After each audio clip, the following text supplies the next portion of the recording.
અઘરું લાગે છે એટલે તમે છોડી દો છો ને. છોડવાનો મુદ્દો શું છે? અઘરું લાગે છે એટલે ને.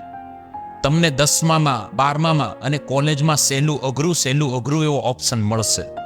જેવું જીવનનો અભ્યાસ પૂરો થશે ને અને સાચી જિંદગીમાં આવશો ને, માત્ર ને માત્ર અઘરું ચાલુ થશે. છોડી દેશો? છોડી દેશો?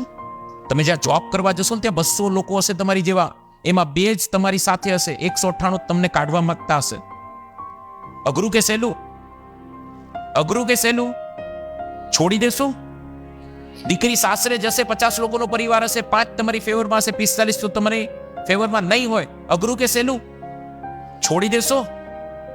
મકાનનું ભાડું ભરવાનું, લાઇટ બિલ ભરવાનું, પાણી બિલ ભરવાનું, વેરા બિલ ભરવાનું, છોકરાની સ્કૂલની ફીસ, બધા ખર્ચા કાઢવાના, મોંઘવારી, કોવિડ જેવી પરિસ્થિતિ ભવિષ્યમાં પાછી કોઈ આવે એનો સામનો કરવાનો, health issue, medical issue, physical issue, mental issue, social issue. સહેલું કે અઘરું? છોડી દેશો?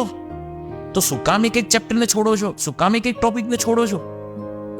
જિંદગીની સાચી કસોટીની સામે બેટા એક ટોપિક કશું જ નથી. આજે નહીં લડો તો ક્યારે લડશો? रुकना मना है,